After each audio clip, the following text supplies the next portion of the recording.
This is Fuzzy Road to Health, and I'm Fuzzy D. So today's recipe, we're doing a brisket.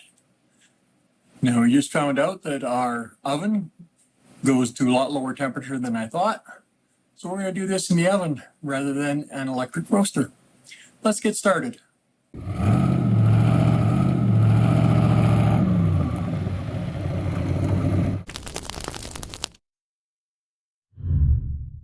Okay, my wonderful wife went and found us a really good deal for a brisket at the Real Canadian Superstore. Nice size brisket for just under 74 bucks. $9.90 a kilogram, about $4.80 a pound, somewhere in that area. And that's in Canadian dollars. So we're just gonna open the package here. Yes, this knife is really dull. Oh.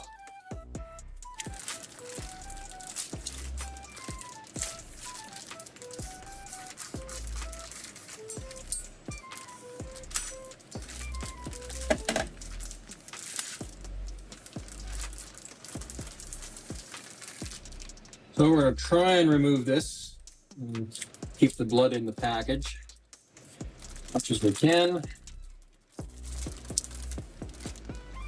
Last time I was pretty new at brisket stuff, so I didn't bother doing a trim, but this time I'm going to do some trimming on this.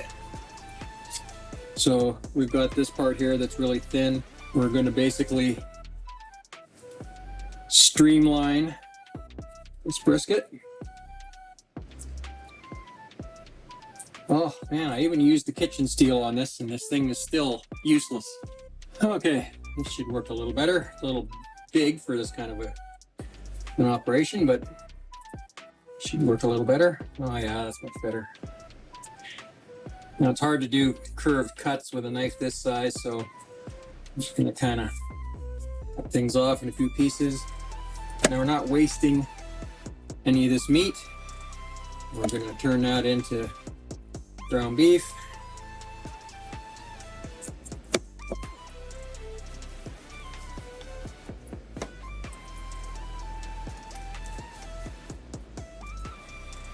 Now that is knife. This is a Victorinox breaker knife. It's 13-inch. Got it for doing, large meat cutting. This isn't quite what I had in mind, but it seems to be working pretty good for this. If you're interested in picking one of these up for yourselves, I'll leave a link in the description. It's the reviews on it are really good.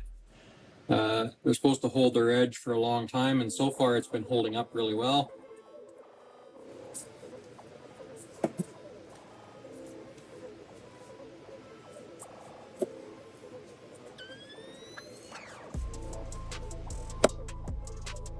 So basically we're just trying to eliminate any really thin spots, because the last brisket I did, I had a couple thin spots and they came out kind of dry and tough. And we're going to trim down some of this fat. We only want about a 1/4 inch of fat on this. I know fat is flavor, but too much fat just kind of doesn't allow it to cook properly.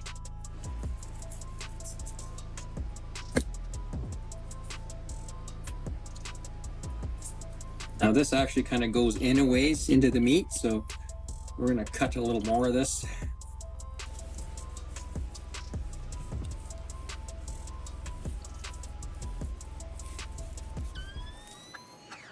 Yeah, as you can see, it looked like I was cutting way into the meat, but it was all just fat.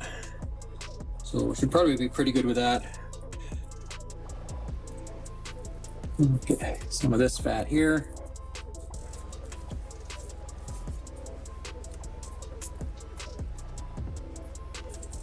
So now this part here that we're looking at is actually the flat. So I got this upside down right now to the way we'll be cooking it. Let's flip it over. Oh yeah, here we got the mohawk. So we're gonna cut this off. This will just burn if we don't.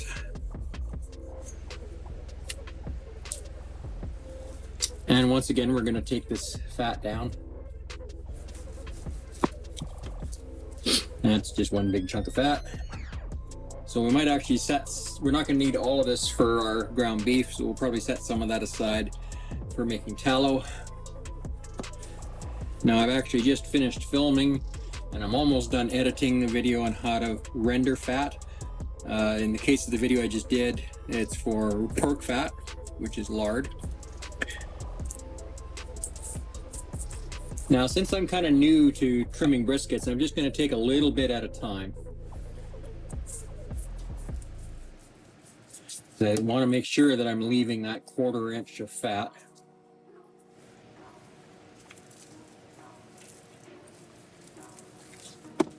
Yeah, I think I can actually take this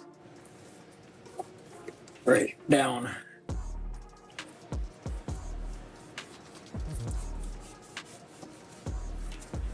We got a tiny little bit of meat on that, but very little. That's almost all fat. Okay, now we're getting somewhere. So basically we want to make this streamlined or aerodynamic, I guess. And we got to be careful to try and not bare the meat. We want to make sure that there's that fat protection. This is going to be a long, slow cook.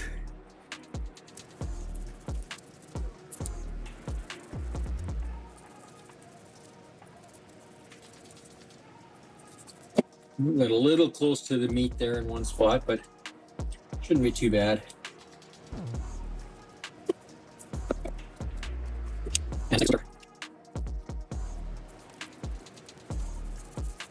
Oh, a little naked meat there. That's kind of thin, so I think I might actually just trim that off anyway.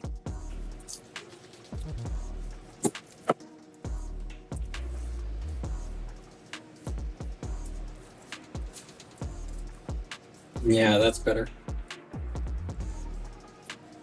Okay, I think I'm going to leave it at that for trimming. Okay, so flip this back over.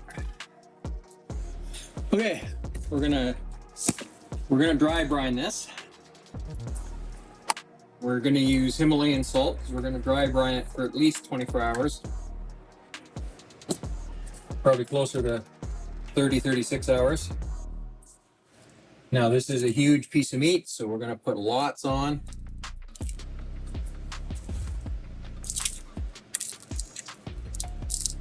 Now if you want to get the same Himalayan salt that I've got here, which is real Himalayan salt. I've been using this brand for a while. It's very, very tasty.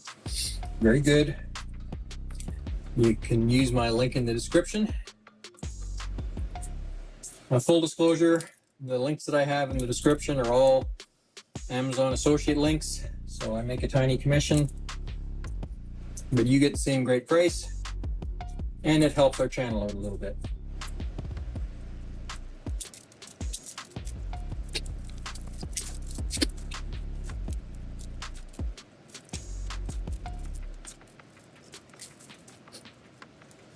Now we don't need a binder or anything because it's wet enough from coming out of the cryovac bag.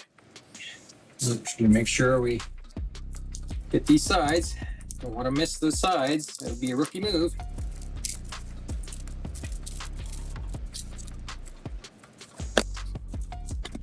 All right, that's gonna do it. So I'm just gonna put this on a pan with a wire rack.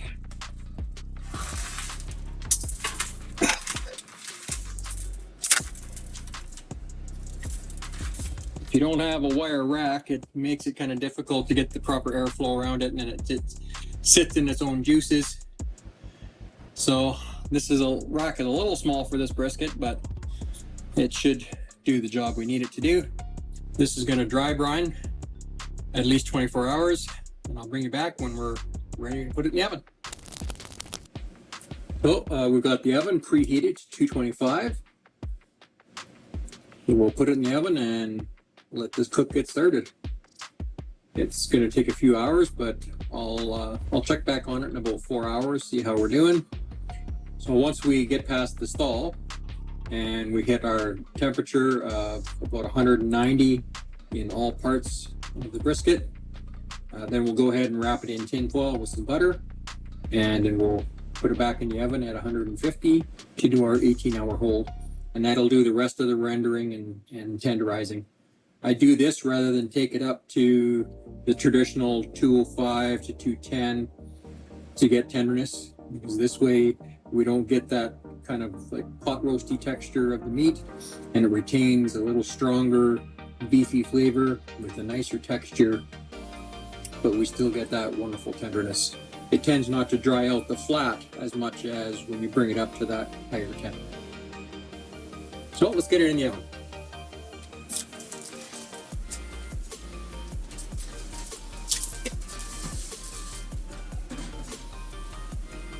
Well, I'll bring it back when we're ready for the next step. Okay, we're just going to check the temperature here. It's been 4 hours.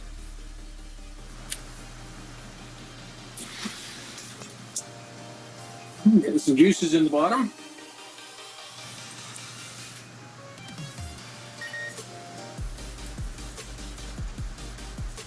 Just take a temp in the middle here.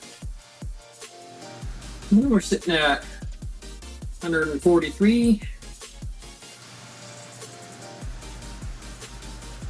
If we're 137. We're 150 there. All in the point. We're 155 in our flat. Yeah, 157 and a half there. Yeah, it's coming along nicely. Starting to get some juices out of it. What we're going to do is I've got a mix here of apple cider vinegar and water in a 50-50 mix. So we're just going to spritz this down a bit. So we're just going to spray this down with this apple cider vinegar and water mix, and this will help give it a little more even browning and crust. If you were doing this in like a smoker or a barbecue, it would give you more of that bark, but we're not going to really get a bark in the oven.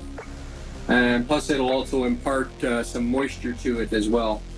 So the water gives you the moisture, and the apple cider vinegar helps actually break down the surface a little bit and make it so it browns better. This is okay. Kind of working. I'm gonna have to get a better spray bottle. All my wife had kicking around that I could use for this.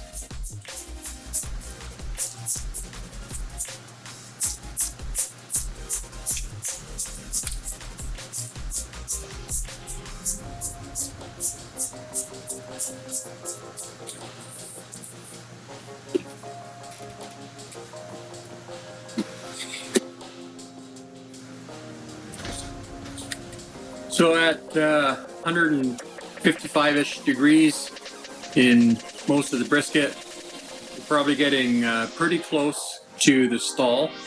I was noticing I'm starting to get a little bit of liquid flowing out in a couple spots. I'm starting to collect a little bit below it. So we're going to keep a close eye on it for the next little bit. When I'm pretty sure it's hit the stall, then we're going to turn the temperature up to 275. So I'll bring you back when we've reached our next point. So just real quick here, after about another 45-46 minutes, we were definitely in the stall. A couple areas the temperature was actually dropping. I turned up the temperature, so now we're cooking at 275, and we'll keep taking a look. I'm also about every 30 to 45 minutes, I'm spritzing it down again with the apple cider vinegar and water. We'll see in a little bit. Okay, the last time I checked the temperature a few minutes ago, we were sitting at anywhere between 182 and 185. So I actually I switched the oven to broil, so we get that last little bit of extra render on that top fat. Let it go about 12 minutes. It should be pretty much at temperature, maybe a little bit below or a little bit above. And then we're going to wrap it with some butter. But we'll just double check the temperature here.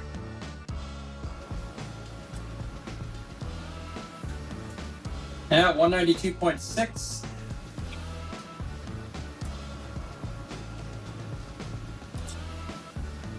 Ooh, 199. It's actually probing pretty tender right there.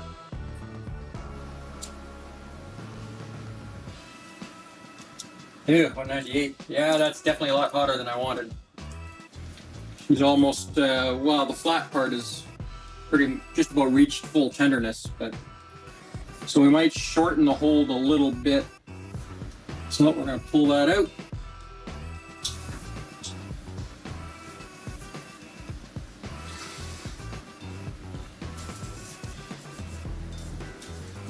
Oh.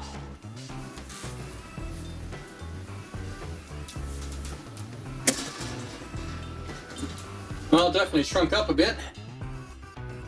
If you recall, when we first put it in the oven, it was just barely fitting on that pan. It was like right end to end. Now, with the temperature going a little higher than I wanted, it's not terrible. I mean, that's most people that cook briskets cook them to like about 205-ish, in that range, till it all probes tender. So at least we're getting the point off before it reached that point. The rest is almost probe tender now. So we can probably wind up getting away with like a 12 to 15 hour hold. We'll just see how it goes. Oh. Oh.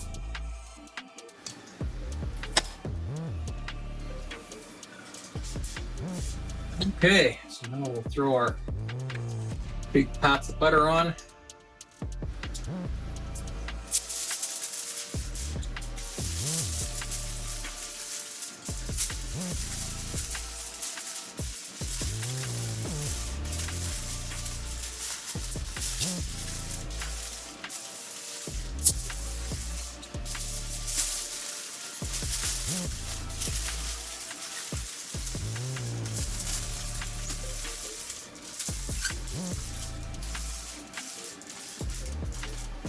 And I'll throw one more piece of tin foil under that.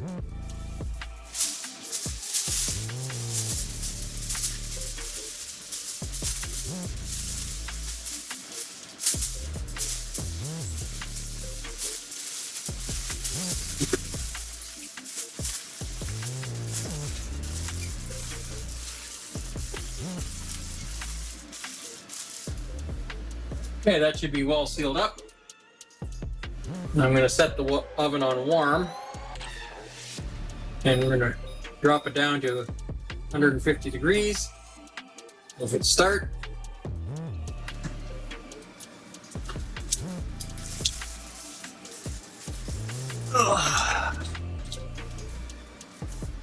Okay, so I'm going to check it at probably 15 hours, see how it probes for tenderness. And if it's ready, then we'll take it out. Otherwise, we'll let it go to the full 18. I know that's a long time. Thanks to the magic of YouTube. For you, it'll just be like, well, I just took the brisket out of the oven. Initially, I was going to do like that, a 15-hour hold, because it got a little tenderer in parts of it, because the temperature was a little more than I'd wanted. Unfortunately, somewhere, the nearest we can figure is somewhere around 6:30 in the morning, the warming feature on the oven reached its maximum time limit, so it shut itself off after about 8 hours. So we had, an hour and a half or so, maybe 2 hours, where it was off. When I discovered it and checked, the brisket was still pretty warm, but the oven itself was cold. I cranked it back up to the 150 degrees Fahrenheit, let it finish out to the 15 hours, checked tenderness, it wasn't there, so I added the extra 3 hours, so we brought it up to the full 18 hours. Now, had it not shut itself off, 15 hours may have been enough, but normally when you're stopping it at the proper temperature of 190 degrees, you're going to need that full 18 hours to reach probe tenderness. So basically all I did is, I would just check with the probe to see how tender it was. And what you're looking for is the consistency of, say, a jar of peanut butter or butter at room temperature. So it should be literally that soft. So we're going to peel this off. And we didn't get any leaks, so we did a good job wrapping it.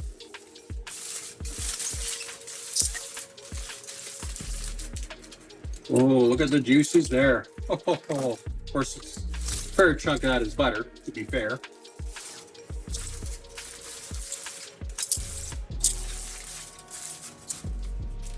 Okay, take our monster breaking knife here. And I'm basically going to cut this right about in the middle. But oh, feel how soft this fat is. Oh, it's nice and rendered. Look how jiggly it is. Yeah, we definitely got the tenderness after this part here. This thinner end of the point, this might be a little bit overdone. This end seems pretty good, but we'll find out. Oh, that cuts so easily.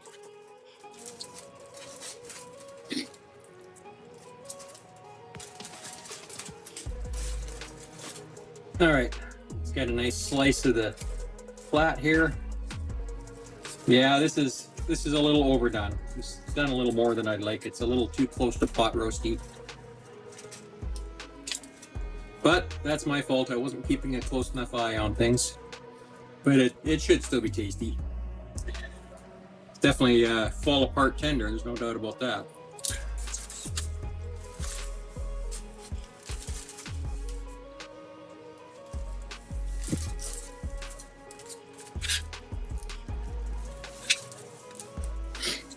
And we got a couple nice slices of the point here.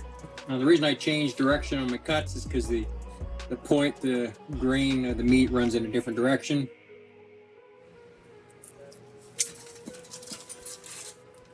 So I'll just take this piece right from the middle here. That's not quite so fall apart, which is what we want. Now if I just pull it apart with my fingers, you can see that comes apart just about perfectly, nice and easy.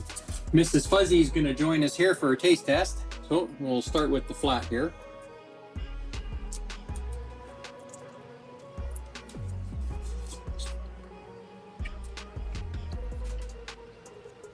Oh my goodness. It just melts in your mouth. Oh, that's incredible. Now it is, because that end got a little higher temperature than I'd have liked, it does have that bit of a pot roast texture, but it still tastes incredible. It's so juicy. It's just mind-blowing. So we'll try a piece of the point here. Oh yeah. They're both as good. Wow. Now that is perfectly done. It didn't hit as high of a temperature before we put it in the hold, so we didn't get that kind of a pot roast texture to it. And it's got just a little bit stronger of a beef flavor. Overall, I'm very, very happy with this cook. You know, I make some of these mistakes, so you don't have to. So when you're doing this for yourself, just when you start getting near that 190 degrees, keep a really close eye on it. Check that temperature every 5 or 10 minutes instead of waiting 15, 20 minutes like I did. You know, I changed it to broil because I wanted to render that fat a little better. It's good to do, but I should have done it a half hour earlier than I did. I think that was part of the downfall. So make sure you try and do that a little earlier in the cook if you're going to be doing this in the oven. So if you enjoyed this recipe, please make sure to like and subscribe and hit that notification bell so you make sure you don't miss any of our other videos. Thanks for hanging out with us today. We appreciate you being here. Happy Canada Day. Happy Canada Day. We'll see you on the next video. Bye for now.